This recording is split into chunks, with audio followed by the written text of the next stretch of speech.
Welcome to Real Life Mentoring, where we explore real life issues to help you make an authentic difference in the world. Well, today I have a good friend, Todd. Todd's going to interview me today. We interviewed Todd, my wife and I did a few weeks ago, he and his wife, Todd and Jeannie Vinson. And anyway, you shared some of your story, Todd. Okay. And months before that, I'd listened to a podcast where another man had been interviewed by another man and talked about some of his childhood. And I just thought, that's pretty powerful stuff.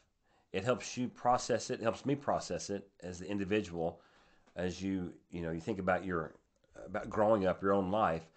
But the purpose is to actually help other people, right? Right. Yeah. So it's not. So I'm going to share some things today in this episode that are not enjoyable. To talk about. They were painful, but they're part of my journey. And so I have seen God work miracles in my life, Todd. And so I guess that's the biggest purpose of doing this. Yeah. Because I've dealt with this stuff over the years. And so, but I've never had another man interview me. So when I was thinking about doing this, I think last year, I thought, I don't want my wife to interview me. She knows my story, but there's something about having another man talk with me about some of this journey.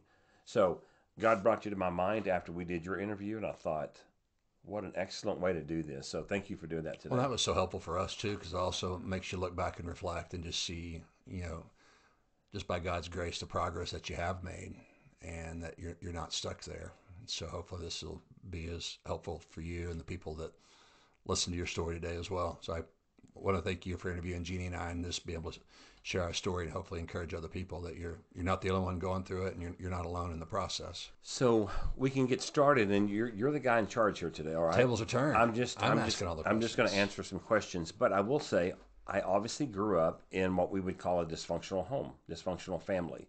That's not being critical. That's just a fact. Both of my parents have passed away over the last several years, and I still honor them and want to. But as you and I have talked, trauma is trauma. And so I can push it away or go, that wasn't healthy. And yeah, so I want to just talk through some of this stuff. And it's interesting. God has done so much in my life, Todd, over the years. I mean, true miracles that literally I've done this before. I've seen individuals or families who are in deep dysfunction from my perspective. And I've said to myself, I wonder how they get through life. How do they function? How do they make it through the day? Because God has removed me so much from it.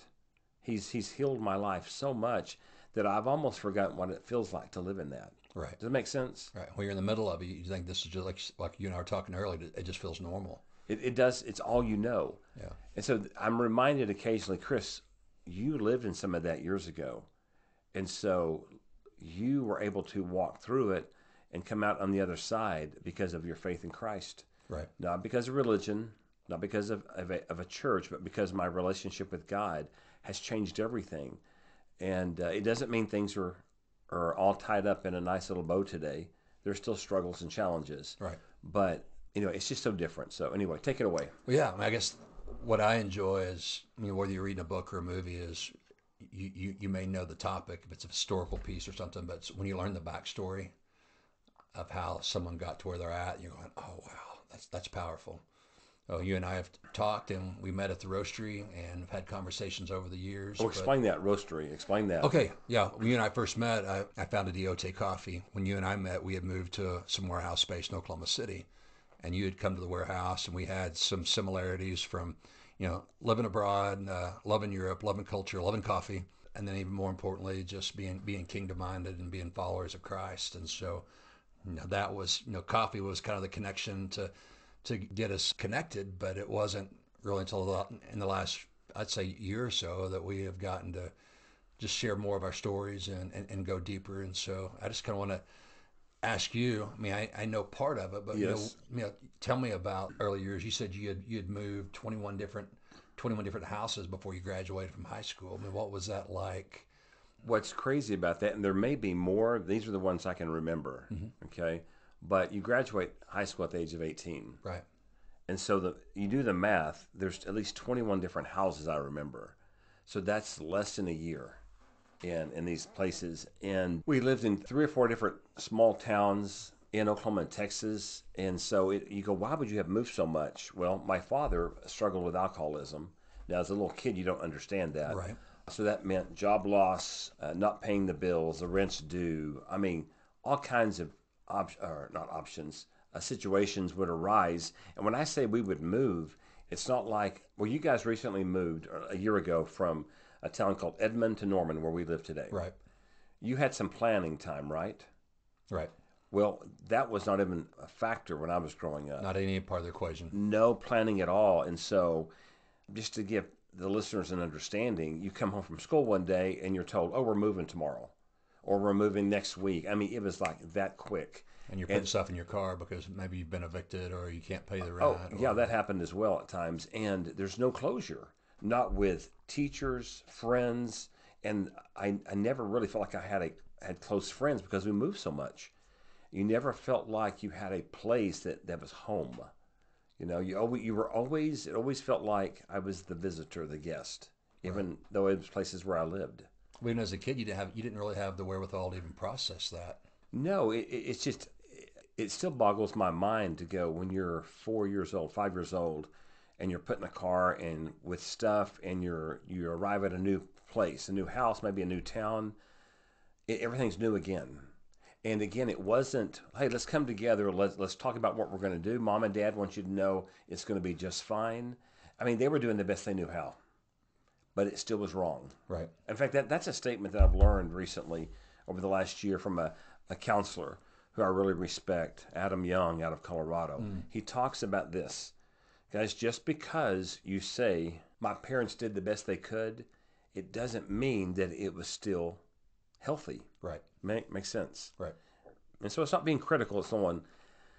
Yes, they did the best they could, but it was still really dysfunctional and caused a lot of pain. So moving around a lot. In fact, I used to brag about, until about, I don't know, probably 5-6 years ago, I used to brag about loving change. Bring it on. And I thought, why do I love change so much? Because it was always there in front of me. You may not love it, it's just what you're familiar with. That's a great statement. It's what I'm familiar with. However, in talking to God about it one day, he humbled me. And he said, Chris, you don't love change across the board. You love change that you initiate. Wow. Change that is thrown upon you, you don't like that so much. Right. Because it used to bug me that people struggle with change. I thought, oh, just get over it. Mm-hmm. Well, that was not a healthy perspective to have. Right. But anyway, so I've learned, no, I don't love change unless I initiate it. So I don't remember any change that I initiated because I was a kid. It was always just thrown upon me. Right. Yeah, that does a lot to your mind about yourself. Right, because as a kid, you have no control over that. And then you start thinking about those things as an adult. And it's easy to be locked in that and in those events and that memory. And you did, or what are some of the things that I'll instead of making a statement, I'll ask a question. What were the things that you did to cope with that as a kid and a teenager when the change came? Man, that's a good question, and that wasn't prepared, which is good. I'm sorry. I'm shooting from the hip here. I want it to be organic. Wow. Okay, this sounds, it's not on my notes that I gave you, but it sounds quirky, but I was a little cleaner. I mean, I would clean the house, okay? I remember I would be at my aunt's house, because I lived with this aunt of mine who was like a second mother at different times in my life, but I would clean the house. I'm 5 years old, 5 and 6 years old. Instead of playing, you know what I'm doing? I'm cleaning the house. And, jokes would be said, oh, look, Chris, he's our little cleaner. Isn't that cute? But a 5 and 6 year old little boy should not be cleaning the house. 5-year-old boy should be making a mess. Should be making a mess. And I go, what was that about? That's how I coped. It gave me I couldn't have said it back then, but it gave me a sense of order. It gave me a sense of control. Yeah. And I still am, they call me Mr. Clean. Okay, my family does. We laugh about it. It's not just because of the haircut? It's not just because of the haircut. Okay. But I realize, so I do like things clean and orderly. But I realize when I've crossed the line. It makes sense? Right. So, okay, I'm going to clean the house today because I feel good about it. It blesses my wife and my family, and I'm good to do that. But I know when I'm doing it too much because I'm trying to cope. So that's one way I coped. As a little kid, I would clean things. I would organize things because I didn't have a voice. There was no one to talk to about these things. In fact, how do you even, as a 5 and 6 year old, unless an adult initiates a conversation, how do you even know to go to deep things and try to explain them? Yeah. You don't. Can't. I mean, you as a 5-year-old, it's just basic needs and desires. And so the things that we do as kids, we do those things were survival tactics. But once you become an adult, Yeah. you know what, that's not that doesn't work. It's not healthy. And like you said, it's overcompensating, or it's an escape, because that memory of that event is causing stress. And well, if I do a little bit of it, it's good, then a whole lot of it must be better. Must be better. And that's not the case as an adult. And you've got control as an adult you didn't have as a kid, that you didn't realize. You're so, I found for me in some of my story was that I would be trapped in those patterns, because they're back to what you said a minute ago. They were normal and they were familiar, but they're not an effective way to cope with whatever the stress or the issue is as an adult, as they were when you were a child, and it did give you a sense of control. But when you start doing something like that as a child, and you carry it over into adulthood, Right. It's all you know, right? Right. And even as an adult, you can be blind to realize that's unhealthy. Right. And it may take someone else, like a spouse or even one of our children, to go, "Hey, Dad, what's up with that?" Yeah. And they're not being critical; they're just seeing you seem to go there. Yeah. Another way that I would cope would, what's the word? Daydream. Mm-hmm. Now, I'm a visionary, Right. and I realize that. So part of that's healthy. Yeah, it is. But I would daydream to the point of trying to escape reality. Mm-hmm. And so how would I do that today? Guys, today I would say I'm very healthy. I have a wife and daughters and a son-in-law. All three of our daughters are grown, and I know I'm a leader. And so it's interesting what I do for a living today. I mentor men and I train people to be mentors, which is crazy considering how I started out, because this does not match that. But Right. That's the power of God. Absolutely. But today, left to myself, I know my own patterns. In fact, it's important to know your patterns. Right. So when you're handed something as a child, it becomes your norm. And when it's unhealthy, you've got to step out of that at Right. some point. You want to. But how would I handle that today in a dysfunctional way? I would go to my room, pull my laptop up, and just watch YouTube stuff for a couple hours or so. I may scroll through Facebook. I like taking care of myself. I like going to the gym and eating healthy. But if I'm trying to cope in an unhealthy way, I want to eat junk. I want to do it by myself, though. I want to sit in my bedroom, on my bed, watching YouTube and eating junk, Todd. Right. It sounds ridiculous and it sounds immature, but I know when I've gone there. Right. And my mind gets distorted, and I begin to believe lies, and I begin to doubt the good things in my life. Right. That's escapism, but it hinders me every time. Does that make sense? It does, but what you said right there, you realize that you do it, so you've got some self-awareness. So when you kind of start working backwards, okay, this is my tendency, which then I start these patterns. Then there's these actions and consequences then that shapes my reality, and it impacts me, impacts my wife, my kids, and it's like an infinity wheel. And if you don't change, we know it's just the same. It's the same thing. And so it's like, what do I need to change for that to change? So where can I trade up right here? So if it's eating the box of cookies by myself, what if I started with just went and got some fruit? Well, there's nothing wrong with eating some cookies, right? But if I eat one cookie or Right. two cookies, but when I eat the box, Yeah. And so I want you guys to know, lay on your bed, watch YouTube, yeah, eat some cookies, eat some chips or whatever, but know the limit. Know when you're crossing over into, hey, this is it's more than just watching YouTube. Right. It's more than just eating junk food. right, It's compensating for, it's escapism in some ways. Right. And so I'm thankful I realize that about myself. Right. So I don't fall into that too often, but I realize it when I'm heading that direction. Well, and now that you realize it, you don't go near as far as what you used to. I mean, I've had patterns in my own life, and once I realize them and where that ends up, well, you know what? It's not as rewarding. I don't get the benefit that I did when I did things as a kid. So where do I trade up so I don't stay in that pattern and in that loop? But it takes self-awareness to get there. One of the things you and I have in common that we have maybe we've walked through and still walking through at times. You and I both have said that something can happen, like in our marriages, in our work, with our kids, things that are really important to us. And I think I said work first. Let me back that up. Within our marriages, within our children, within our careers, because they're important to us. Sometimes we will take it, you called it a catastrophic perspective. Yeah, I would go straight to catastrophic. Okay, give me an example of that. Or what happens in your brain? Because I've done that before too. I'm going to worst case scenario, and maybe there was an event that happened in the past as a kid that I didn't feel like I had any control over. But then as an adult, I want to plan and prepare against that from happening. And so I think about what's the worst possible thing that could happen and what can I do to prevent that from happening. And part of that is good.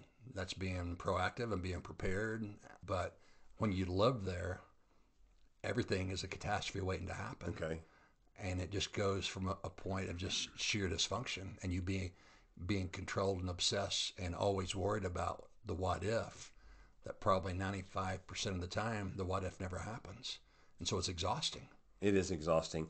Todd, you made me think of, so in our mentoring that we do, we put together this tool we call My Life, My Story.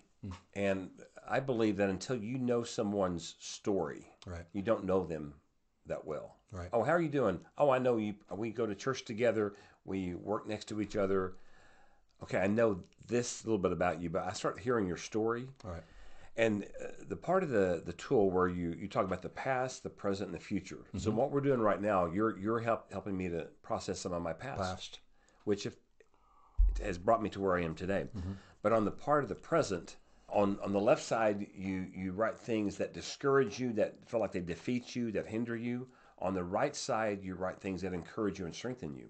So when I was doing this for myself, on the left side, things that discourage me or defeat me, I put on there loss. And I felt so discouraged. This just a few years ago because I used to be controlled by fear of loss. I don't know if you relate to that, but right. Man, when I was 37 years old, it's like God said, Chris Elledge, this is your issue because he loves me and he wanted me to see it. You have a fear of loss, and therefore you hold back sometimes, you push back sometimes, you don't take things as far as you could. And so here's the thing. When you grow up with a fear of loss, and imagine this, we moved at least 21 different times. Right, there's a lot of loss. But there's always loss of a house, a potential friendship, teachers, a sense of your yard as a kid. Yard or a toy or something didn't make the move. And that happened before too. Hey, where's that stuff? Oh, yeah, it's in storage. We'll get it later. Mm-hmm. We weren't going to get it back. Yeah. So there's always loss. But when I was working on this tool for myself, I was defeated. I thought, well, God, I thought I was over that fear of loss. And it's so clearly, he said to me, Chris, the fear of loss used to control you and live with you. Mm-hmm. It doesn't anymore, but it visits you sometimes. Comes to visit, yeah. I can't tell you, I wept, I believe, going, oh my goodness, guys, that's such a big difference. Right. Think about a guest who would come to your front door, someone that it's difficult for you to be around, and they had their luggage and said, hey, Todd, I've got to move in with you. And you'll be thinking, I can't do this. What if, though, they came and they said, look, I just got to stay the weekend. Could you deal with that better? It's just a weekend. Better than permanent, yeah. Yes. And so that's what happened for me. I thought, wait a minute. I'm still going to get battled with fear of loss. Right. It's going to be a visit, but it doesn't control me or live with me anymore. Right. That was huge in my life because loss always happened. And here's the problem with struggling with fear of loss. Anything good, you believe what? What would you imagine? How would my brain have worked? Anything that I'm given that's good, what's going to happen? It's going to be temporary. It's short-lived. It's going to be short-lived. Relationships. So many things, but namely relationships. Do you know how that hinders a person from going all in a friendship, in a marriage even? Absolutely. Because I need to limit my involvement because it's going to be gone at some point. Right. It's self-protection. It is. I've got to protect my emotions and my heart. That's a miserable way. I'm going to say a miserable way to live. That's not living, Todd. No. It's really not. So anyway, that is a piece that I wasn't even thinking about sharing today. So, well, it's good because you go back to those things and you think about them as a kid. But as an adult, you cannot and should on yourself. I should have done this. I should have done that. And I'm going, you were 5, you were 12, you were 15 or 18. How would you have had the mental capacity to process that? I mean, you're doing that now as an adult, but I think what helped me is having some grace for myself. And when I look back at that, and I had to address those and experience those things as the age I was when that happened, and then see myself now as an adult. What did I need at that point in my life? And really having to take that to God and say, God, I need to hand you over the wounds from the 15-year-old Todd, the 17-year-old Todd, the 18-year-old Todd. And I remember having a conversation with myself and the Lord, and just go, man, I was so lonely in those moments. And God goes, yeah, you may have felt lonely, but you weren't alone. I was with you. And so, what if that unwanted guest didn't finally just come for the weekend, but you know what?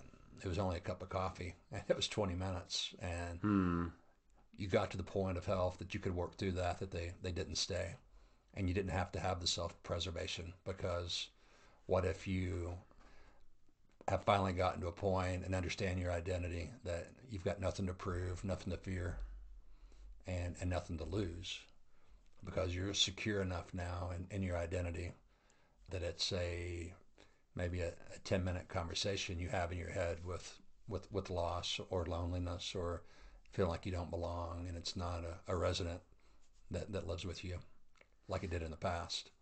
It gives me great compassion for other people. And I'll say namely men, because we're two men and we know our own journey.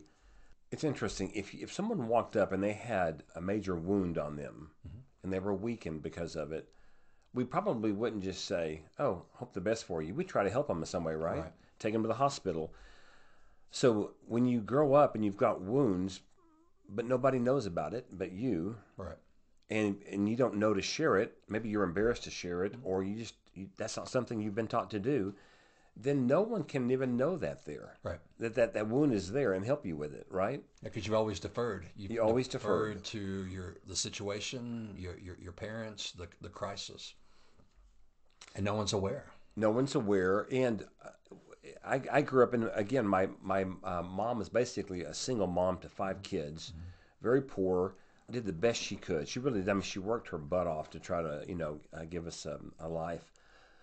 And so there wasn't time for, hey, Mom, this is what I'm thinking about. And there was no concept of having a conversation with my dad when he was in and out. It wasn't even on the table.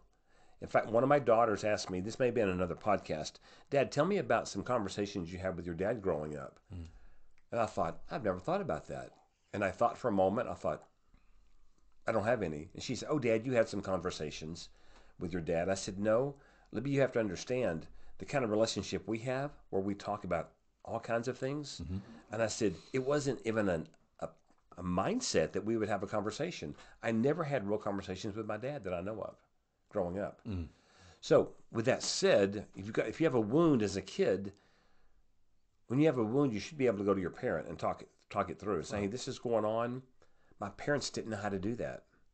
And if my mom, she probably tried at times, but she was so overwhelmed with life, it was survival mode is what it was.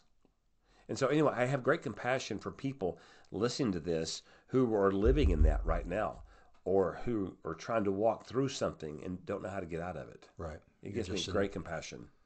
And what was that like? Just as I listened to part of your story earlier, just the phrase that kept coming up was survive. It's like you spent most of your childhood in just survival mode. In fact, the story you shared about, working as an early age, and that you were earning money for you to help take care of you. Yeah. Can you share part of that story? Well, the whole childhood was survival. I think about it now. It really was.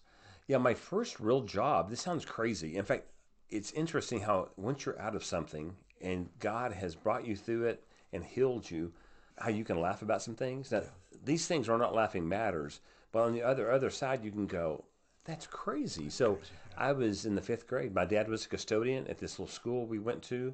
It was out in the country. This sounds so old. But anyway, my dad said, hey, if you will clean these classrooms in the cafeteria after school, I'll pay you. Well, I thought great because I was always thinking, how can I earn money for myself? Fifth grade, and so I began to do that. I may have gotten paid once or twice, but for some reason, it never made it to my hands, the money. And so, but I ended up always doing it. And so I look back now, I had my first real job in the fifth grade. A fifth grader should not be working as a custodian to support their family. Now, if you're listening to this and you come from another culture and you go, Chris, that's normal. Well, in the American culture, again, it's, how do I say this? There's nothing wrong with a fifth grader working. No. In fact, it's really good. I learned some really good skills by doing that. But it was a wrong mindset why I was working. Okay, and I was being taken advantage of. This is interesting. I never thought about this, and this is not a criticism of my father. It's just like, as I process things as an adult, I go, what was my dad doing while I was doing his job? Wow. Isn't that interesting? Yeah. I never thought about that. Yeah. I never got paid for it, but what was he doing while I was doing his job? I think one of my siblings asked me that. I never thought about that. Yeah. So it made it difficult trying to be focused and do homework.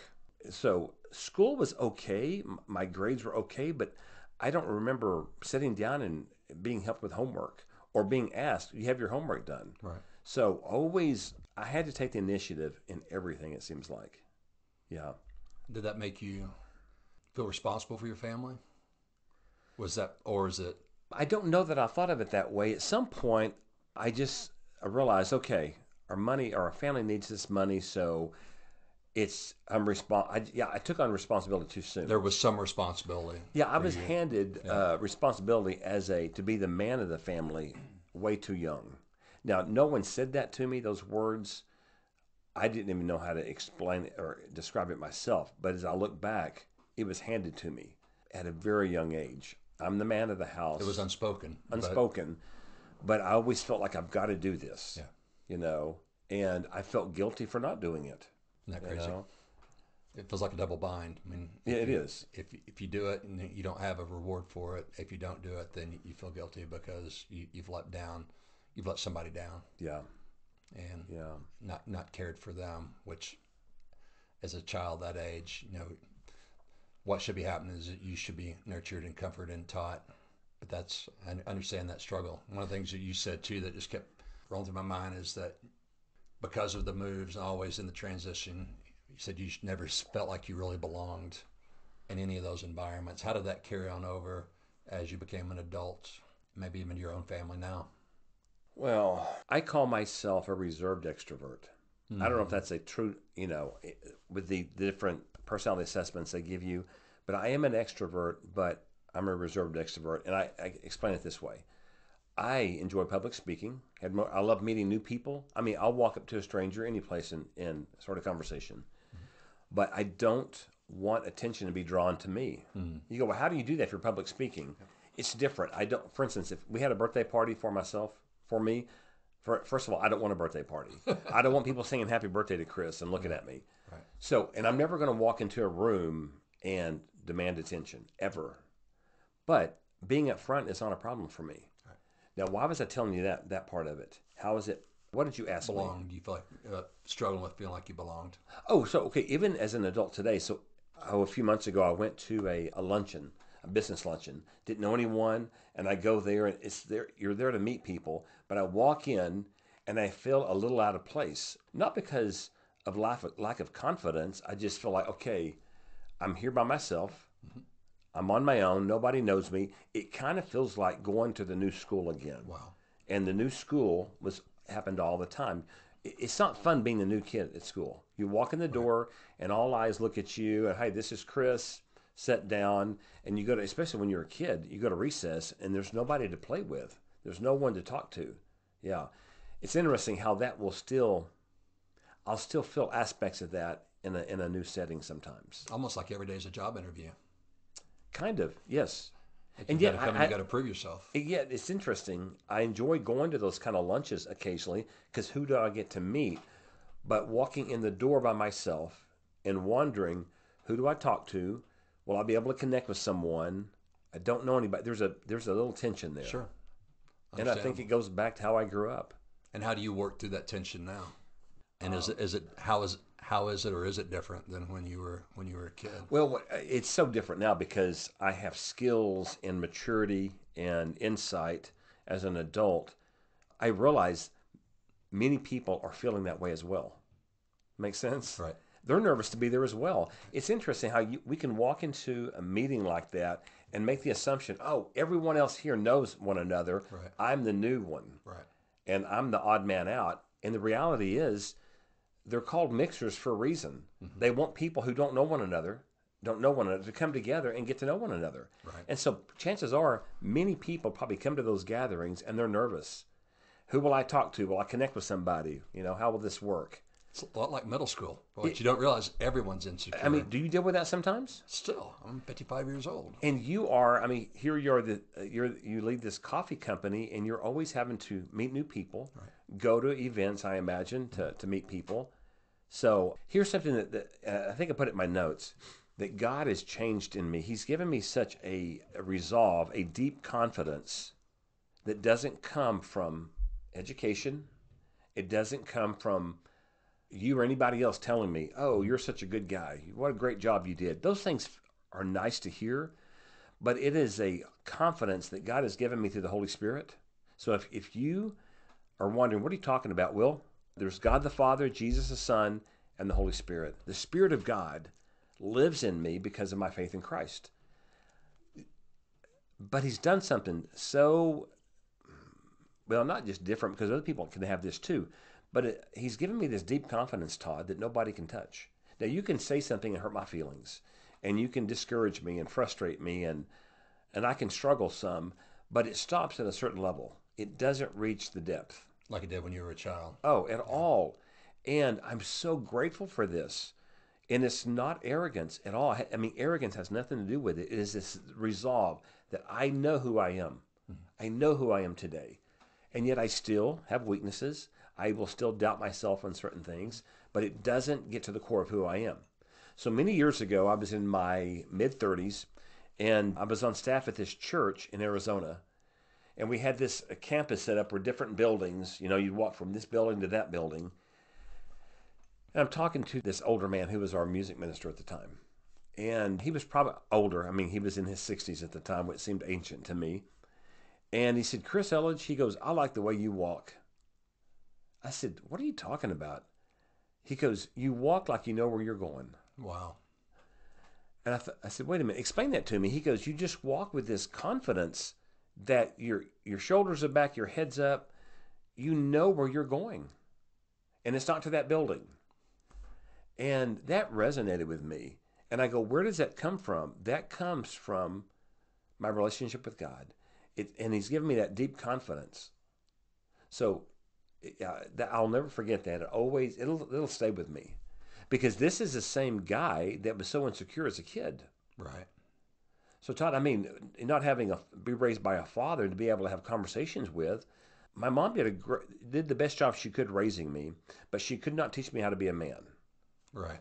She's not supposed to. She's a woman. Right. It's not.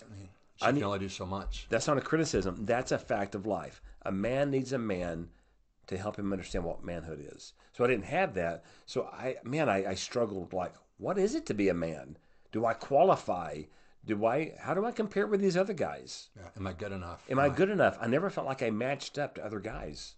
Well, you're sitting here now with what you spend so much of your time doing is mentoring men. Going back, who's the first person that you remember that took on that role for you, whether it was, official or unofficial? The first one that was deliberate, and that's important to me, intentional and deliberate, right, would be a guy who was my singles pastor. I was 25, 26 years old, and he was very deliberate with conversations with me. And he's still a part of my life this many years later. And so what's interesting, I have never been mentored at the depth that I mentor other men. And isn't that ironic? And I go, why is that? I used to be frustrated with that. But I go, that's probably part of the passion that I have for it. Because I know what guys are missing. I know what they need for the most part. And I thought, man, I want to be that for other men. Right. I really do. I totally, that resonates with me because there's things that I didn't have And now that I have tasted them and experienced it and seen how healthy it is, man, once you've been to the summit, you've been to the top of the mountain, and if you experienced it, man, you want other people to experience that as well. And if you haven't experienced in your own life growing up, and you've spent years and years looking in the mirror at yourself, you can recognize that look in someone else's face. You can. And I think a lot of that is just discernment from the Holy Spirit, because it's a familiar look. And it's interesting how we can make assumptions about other people, right? Right. I can look at other men and go, oh, they've got it all together. They have no problems. They're so confident. They have all the answers. And I've learned at this point in my life, no one does. But it's interesting. It's ironic. I don't know if ironic is the word to use or not, but because how I grew up so insecure, so lost, feeling so alone, for what I get to do today is a privilege of mentoring men and training other mentors. I go, God, how did that happen? And so guys, I know they're looking at me sometimes, making the assumptions. Wow, Chris must have had a great life growing up. His father, he probably had this with his father. He's been given this and this and this. And then I have the privilege to sit down with them and go, okay, let me tell you my journey. Right. And so I think it gives guys hope for their own lives to go, okay, I am really insecure, but I don't have to remain here because you tell me that you've got this resolve inside of you. Right. So anyway. Well, the pain, and I can't quote you the reference to the scripture right now, but pain produces perseverance.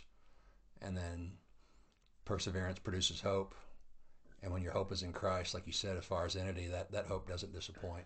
Not at all. But it doesn't mean that it's not a long, hard, painful road to get there. And the things that we've struggled with the very most are also the things that produce our character, that allow us then to lead other men. We weren't ever meant to be a lone ranger and live isolated or alone. I heard the quote this last week that's really good. You can go faster by yourself, but if you want to go farther, you need other people. You need a team. You need other men. You need a mentor. You need a team to go with you. And I think that's the thing that trips so many men up, is that we're isolated. And we're all a bunch of middle school boys that are working really hard in our insecurity to act like we have it all together, but we haven't been honest and authentic with one another and realize that we need to lean on each other. Todd, something that I struggled with as a young man, asking for help. Yeah, me too. I never asked for help on any level. Right. And just a practical aspect, if you're getting ready to graduate from college or you're changing jobs or you want to, if you let it be just on your shoulders and you try to figure it out, you're going to struggle in some ways you don't have to. Ask for help. But I was so insecure, and I thought that's weak. Asking for help was a sign of weakness for me growing up, and it's actually a strength. It is. And so I've learned, ask for help. Now, it's interesting. I will drift back into that mindset sometimes if I'm not careful. Hey, I've got this situation. I don't know what to do with that. I'll figure it out. Wait a minute. If I can figure it out, if it's something simple, sure. But Chris, ask for help. Don't be a hypocrite. It's called wisdom. It's not weakness. You're right. It is. Asking for help is such an important thing. But I didn't know that I could do that. And it makes sense how I grew up. I always had to take the initiative in every area. And you just get up and do it. Yeah. And to ask for help, it just wasn't in the mindset at all. Yeah, it's not. Yeah. It's not a natural thing you go to. I should ask for help for that. But when you do, and you realize that you're not doing it alone. I had a friend that shared with me when I was going through part of my struggles that we talked about in your other podcast, and he said, his name's also Todd. He goes, Todd, shared sorrows are half sorrows, and shared blessings are double blessings. Okay, say that again. Shared sorrows. If I share a pain or a struggle with you, okay, you've got two sets of shoulders carrying it, so it's half sorrows. Shared blessings are double blessings, because we get to celebrate and enjoy that together. I never had this said to me or done for me, I don't think, growing up. But guys that I've mentored, I will send them a message, usually a voice message, because I want them to hear my voice. And I'll say, I was thinking about you today. Something so simple. Right. See, that was weird when I was growing up. A guy does not tell another guy, hey, I've been thinking about you today. Right. Why is that weird? And I want to know how you're really doing. Right. That's powerful. It's powerful. And I can tell guys with such ease, God puts them in my life and these relationships are developed, these friendships are, that I really love these men. Yeah. And I can tell you every man that has been a part of that has embraced that so quickly. It's Well, you've done that with me, and I appreciate when I get a voice message and you call me by name, Todd, I'm thinking about you today. And it's like, wow, really? Someone else is actually thinking about me today? How often I don't know how often. You sometimes feel alone on the journey, Right. but you and I know you're not. Right. I'm not either, but we still feel alone sometimes. Sometimes, I mean, we get stuck in our heads. Guys, as you're listening to this, we understand you get stuck in your head. The past, whatever it is, starts messing with your head again. And you think, I can't do this. How's this going to work out? I am alone. Nobody really cares about me. Nobody really knows me. Ask for some help. Right. And so I know that I'm not alone, but it still feels like it is sometimes. And we're looking through, the tapes of our past or what drives us, and we're really, present past looking. Graham Cook talks about, being present future. So those things that happened in the past don't have to drive and determine where we are right now. And then we have the mind of Christ, we can be present future. But we do have to go back and deal with the past. But once we've dealt with it, we don't have to keep going back. It's dangerous as driving down the highway and only looking through your rearview mirror. You're going to run over a lot of people, or you're going to find yourself in the ditch yourself. But man, when we have that present future mindset, it's also called vision. It allows you to be hopeful. And if you're not doing it alone, you've got a team of people that are for you. And that's what I hear you say, and that where part of my story is that once I know that people are for me and I'm not alone, I can be authentic and share my thoughts or my struggles. Don't even need you to fix it for me. Just know there's someone there that is for me that will listen and also has a different perspective that can see some of my blind spots. Very much so. And Todd, keeps you sometimes from being isolated.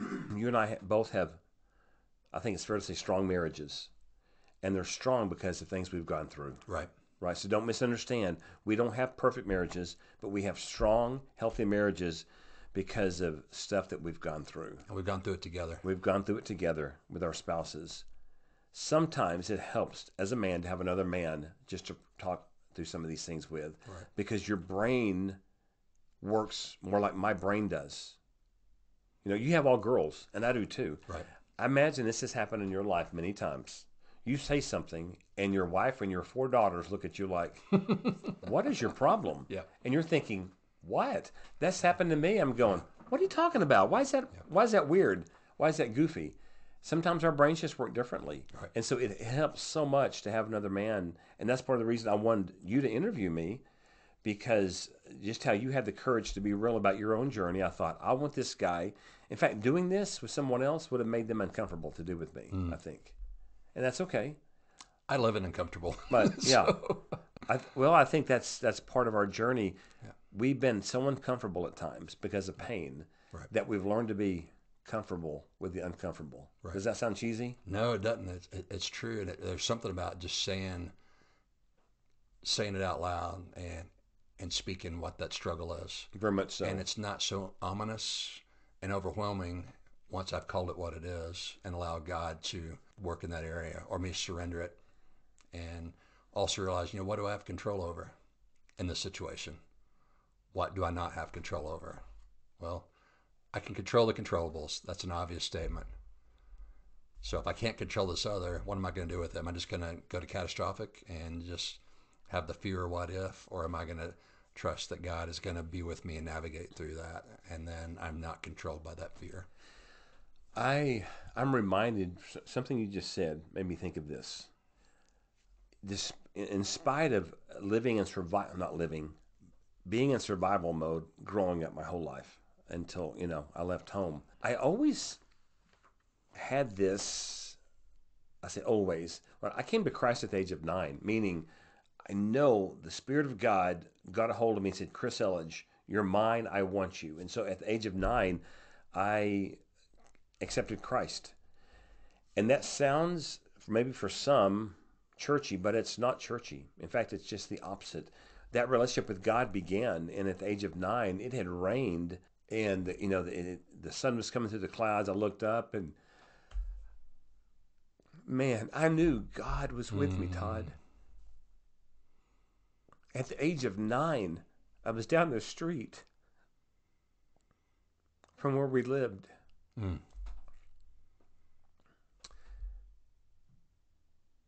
Feeling alone,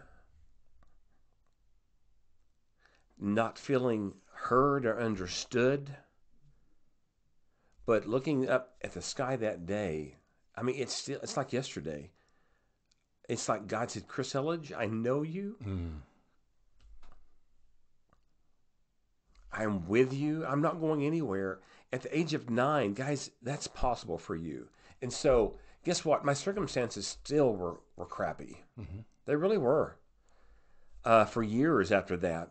But I had the presence of God in my life to walk me through things. So when I'd feel alone, I mean, talk about dialogues with God.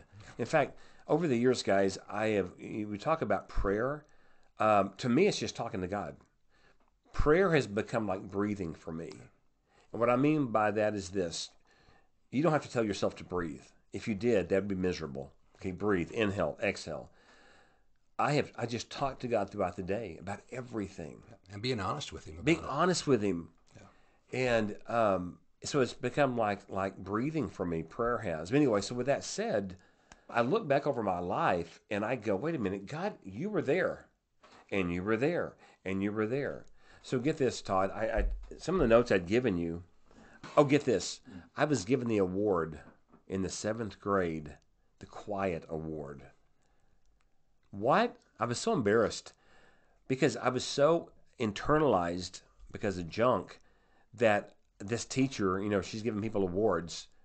She can't figure out what to give me, so we're going to give Chris the Quiet Award. Do you know how much you don't want that award? No. And so, she calls your name. Chris gets the Quiet Award. I remember thinking, I hate my life right now. I'm a 7th grader, and I've got to walk to the front of the class. You just called me a wallflower. And accept this goofy award, and you know what I said? Nothing. Because I earned it. I was quiet. I was like, I hate my life. But it's interesting. I look back, but it was also 7th grade. I think I was president of my 7th grade class. I don't know how that happened. I don't know how that even happened. I don't remember running for it. But I never felt popular. I never felt, never felt connected. But as I look back, God has put me in front of people over the years. So in the 5th grade, Todd, this little school I attended, 2 of my friends, we were having a talent show at the school. And it was like, back then it would have been like American Idol to us as a 5th grader. Sure. So we decided to enter the contest, and we were going to sing a song by John Denver called Country Roads. Country Road, Take Me Home. So my friend played guitar, and how well I don't know. We were 5th graders. I didn't play any instrument, but I loved to sing. And music has always been important part of my life. I had a set of maracas. I had one maraca. Because you need a set of maracas for a good John Denver song. My other friend had the other maraca, and we sang Country Roads in front of the whole school with a guitar and 2 maracas. Okay, we had matching shirts, which I thought was so cool. Anyway, so we qualified to go to the next level, where you go to and compete with other schools. Now, we didn't do so well then, but I tell you that story, I knew I belonged up there. Wow. And yet I was so insecure and shy and fearful and felt alone, and yet being up in front of people to share something, either in a song or a message. So also that year, even though I was so timid and insecure, there was a club called 4-H. I don't know if you've ever heard of it. Sure. But you could sign up for it, and you had 2 choices. You could buy an animal like a pig or something and raise them. Right. I didn't want to do that. We didn't have the money for that or the land. I had no desire to raise an animal. Or you can enter speech contest.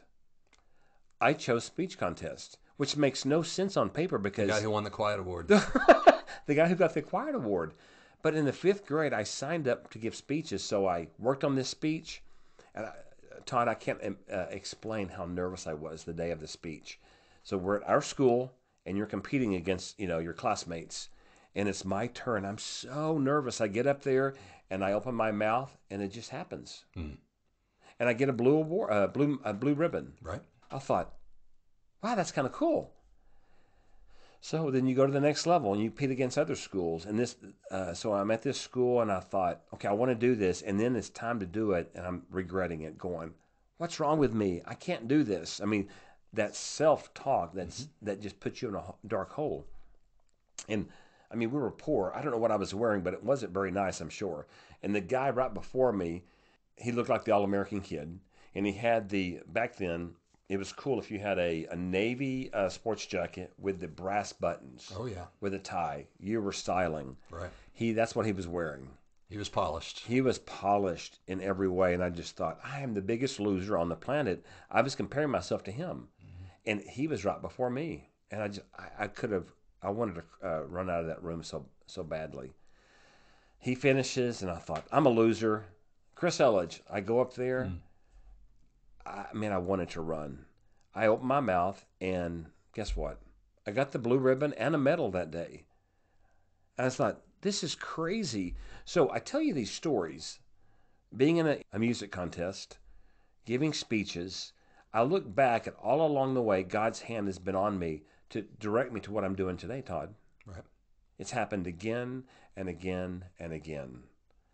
And even though I was really shy and timid, I've always been good with people, hearing people's stories. I remember in junior high, even, people telling me their problems. I remember thinking, why are they telling me this? And they'd say, it just feels so good to be able to tell you this. Now, I don't remember ever having somebody I could tell my problems to. Right. I probably wouldn't have told them anyway. But then high school, college, that happened. And so it's just interesting. I see the thread throughout my life, even with all the pain and the dysfunction, that God has me doing what I do today. Because they feel safe with you to share their story because you've got some understanding. Yeah, and I know I didn't have a voice growing up. I mean, that may be part of it. And now I talk for a living, Todd. Was there a point that the light switch flipped on, that, you know what, I do belong, and I am cared for, I am loved, and I do belong in the room? Was there ever one moment, or was it a gradual process? No, I think it was gradual. I think people, if you were to interview people who've known me over the years, they would tell you, Chris has always had a certain amount of confidence, which wasn't true. I wasn't trying to wear a mask, but that's what they saw. They saw authenticity. It wasn't, I was really insecure, and yet God would have me get up and share something, either publicly or one-on-one, and maybe that has come across as pure confidence. But I would do that in the middle of great fear at times and insecurity. Yeah, so no, I don't remember a time that, this is it, I've got this down. But yeah, very grateful for all that God's brought me through. Anything else on the notes that I gave you that stands out to you? No, there's things we didn't cover because we don't have time, but anything else comes to mind? Not from the notes here, but I guess just for me, outside looking in, and even knowing you as a friend now. Yeah. And once you hear someone's story and you understand where they came from, and you see how God uses that, you just go, wow. I think for me, it's encouraging. Like, okay, if you can do that with Chris, maybe there's hope for me. If you're able to walk through some things like you did in Todd and Jeannie's marriage, dealing with anxiety and depression, and always feel like you're having to perform to be approved of and be considered or feel like a success. Like, oh, wow. Maybe I'm also using the wrong yardstick. And my identity is not in where I came from or what I have or what I don't have or how I perform. It really is my identity and my hope and my belonging comes from a relationship with Jesus Christ. It's really simple, but we try to fill those gaps with what the world has to offer. Yes. And once you see authenticity, you know what, I think why people come to us in different circumstances or phases of life or a crisis, because they see something different. And it keeps us from being puffed up and arrogant because we understand the pain, we understand the journey, we understand the isolation that comes from that. And wow, there's something different. And you can't do it on your own, or we would have done it. But you can do it in community.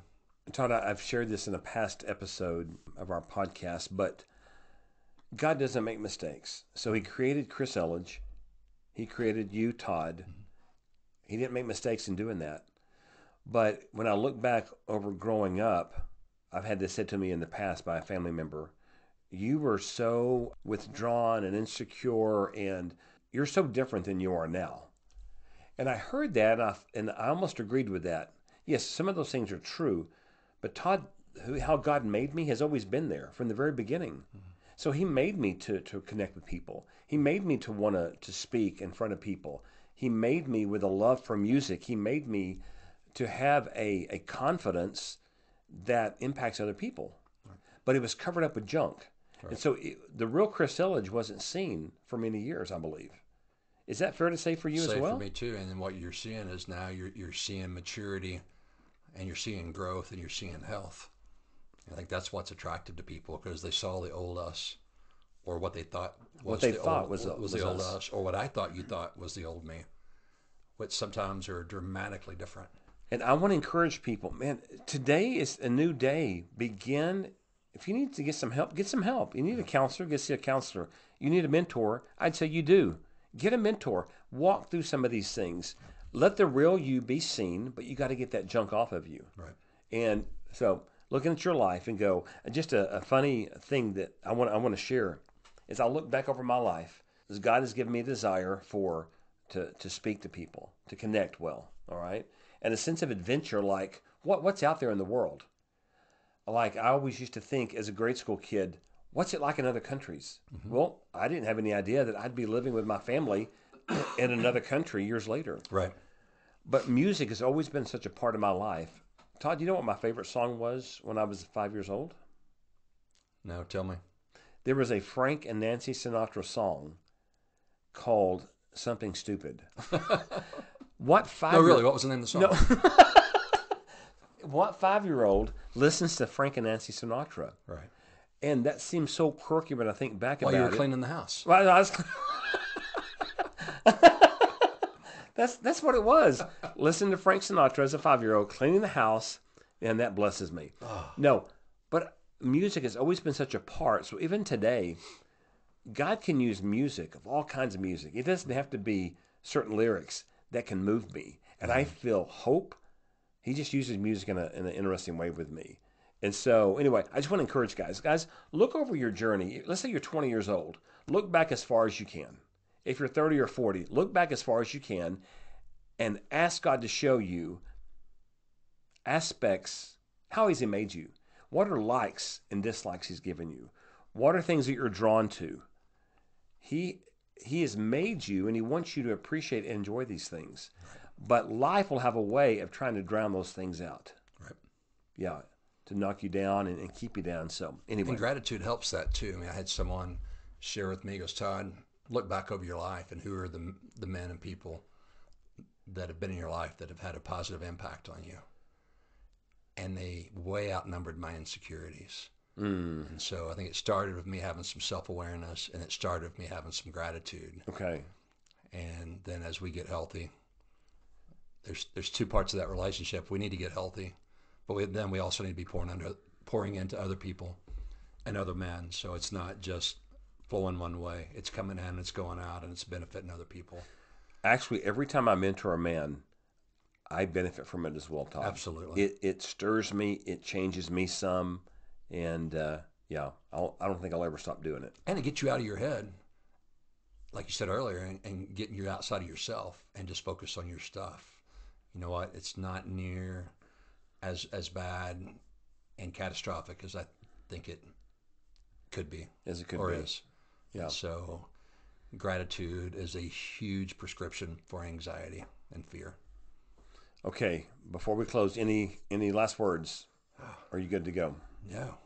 It's been a pleasure to sit and visit with you, and also just hear your story and hear why you have the passion that you have. and we've got some similar interests there because we want to see other men be healthy. We Very want to much see so. them lead well in their marriages.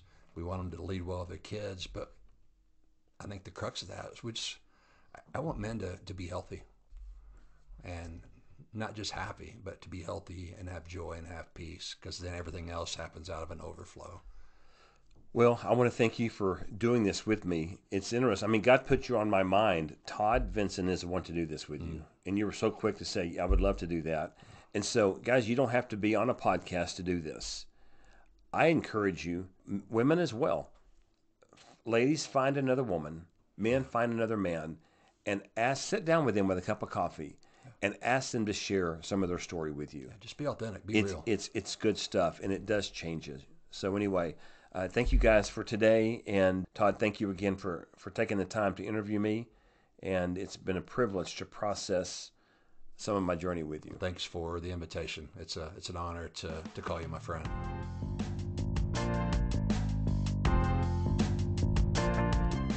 We want to thank you as always for listening. If today was helpful, if something that you listened to was helpful, we would really love it if you would go to Apple or Spotify, leave us a review, download, subscribe, and for all things related to podcast, if you'd like to give a financial contribution to help us continuing bringing this sort of broadcasting to you, just go to FahrenheitMentoring.org.